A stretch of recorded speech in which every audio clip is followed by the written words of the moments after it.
You might have blinked and missed this one. Around May 11th, there were these whispers, not really headlines. Right. About something, well, pretty significant allegedly unfolding between India and Pakistan. Mm-hmm. Intelligence circles were definitely buzzing. But the mainstream news, pretty much radio silence. Yeah, quiet. Yeah.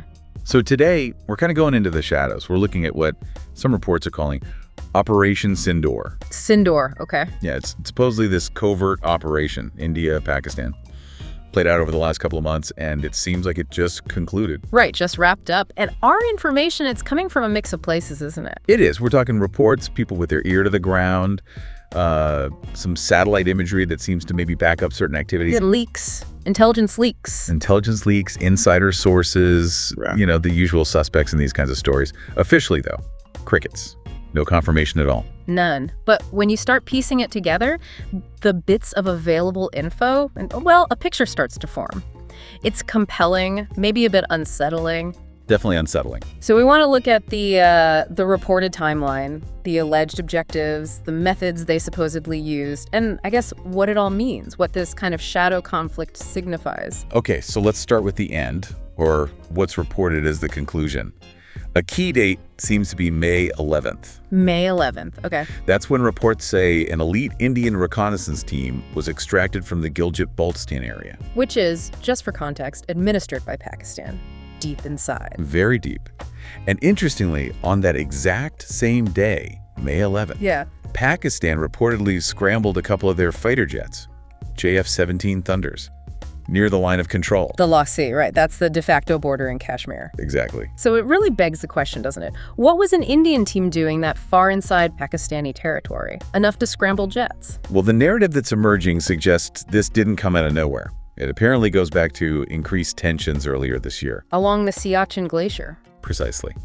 Reportedly, Indian intelligence intercepted chatter, communications, something indicating a high-value militant training base. Okay, a training base, but disguised. Allegedly, yes. Yeah. Disguised as a civilian shelter, of all things, and located near the Sheikhsgam Valley. Ah, the Sheikhsgam Valley. Now that is a really sensitive spot. Extremely. Anyone who follows this knows it's where India, Pakistan, and China's territorial claims all kind of rub up against each other.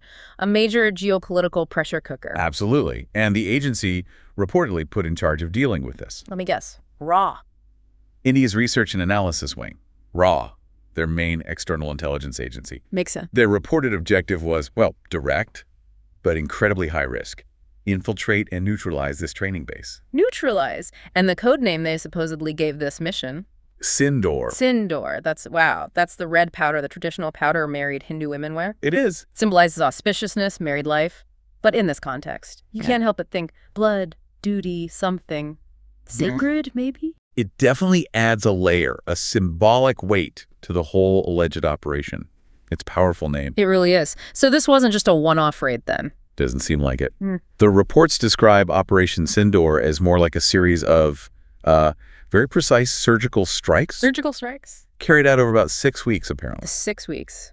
And which units were supposedly involved? We're hearing names like India's Para-Special Forces, their elite airborne guys, and the Marcos. The Navy Special Forces, right. Marine Commandos. That's them. Capable on land, too, obviously. So multiple elite units. How did they supposedly get in? The tactics must have been interesting. Very. The report suggests a two-pronged approach, kind of. One unit infiltrated by ground. Yeah. Classic stealth, moving overland. Yeah. The other unit reportedly used river infiltration routes through the Kargil area. River routes through Kargil, that's bold and incredibly difficult terrain. It shows serious adaptability, is true. A deep knowledge of the geography there. And the whole thing was kept quiet. That's what's really striking in these accounts, the level of alleged secrecy. There's talk of night vision drone footage. Oh, wow. Showing bunker demolitions, hitting communication lines, and then these strategic pullbacks, all supposedly happening completely under the radar. No public knowledge, no official statements. Nothing.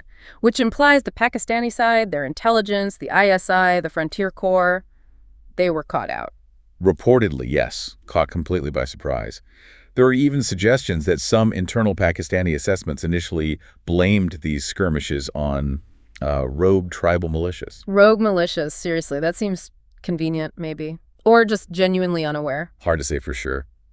But the silence from both governments, Islamabad and New Delhi, is, well, it's loud, isn't it? It is very telling. If these reports are even partly true, neither side seems to want this out. For India, maybe it's about, tackling perceived terror threats without sparking a huge international incident, a full-blown conflict. It's a tightrope walk. Definitely. And for Pakistan, admitting that Indian forces operated deep inside their territory, conducted strikes, that would be a massive blow, domestically, internationally. Huge embarrassment.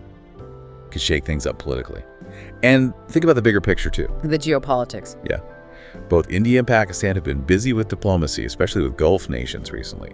Lots of talks, potential deals. Trade deals, defense agreements. Exactly. A public flare-up like this, it could derail all of that, not to mention potential impacts on internal politics, elections. Right, the timing is never good for that kind of instability. So assuming this happened, what did Operation Sindoor actually achieve, according to these sources? The reports claim some pretty significant results.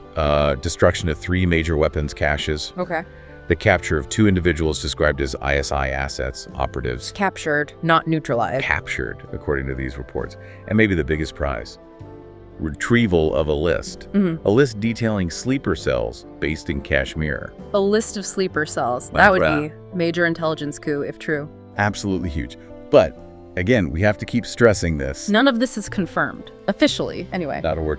But like you said earlier, there's just so much consistency in these whispers, these leaks, these alleged sightings.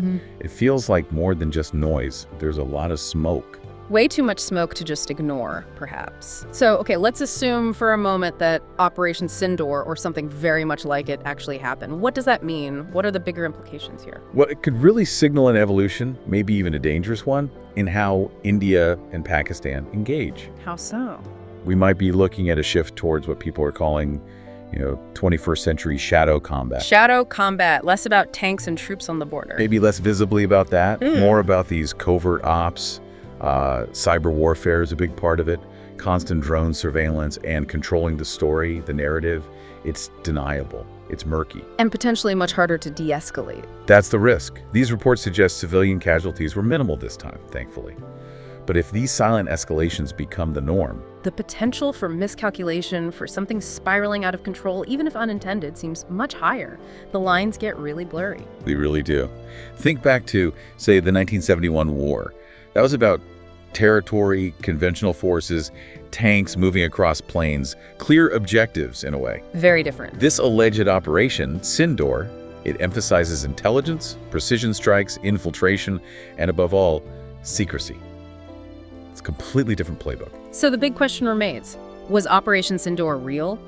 Officially, we can't confirm it. We just have these patterns, these whispers, the supposed digital breadcrumbs. They all seem to align, though. It builds a narrative that's hard to dismiss out of hand, even without official confirmation. And if it was real, well, it points to a pretty sobering reality, doesn't it? Which is? That maybe wars aren't always declared anymore. Maybe sometimes they're just executed quietly in the shadows.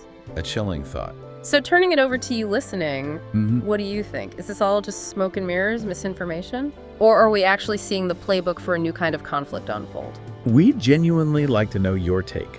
Consider the pieces we've laid out. How do you interpret them? Feel free to share your thoughts. Yeah, please do. And if this dives into alleged covert ops and this kind of shadow diplomacy was interesting, let us know. It's a deep, complex world. Plenty more we could potentially explore there if there's interest. Maybe look at other historical examples or the tech involved. Lots to unpack. We're always open to your suggestions for future deep dives. Definitely. But until next time, stay informed. And stay skeptical.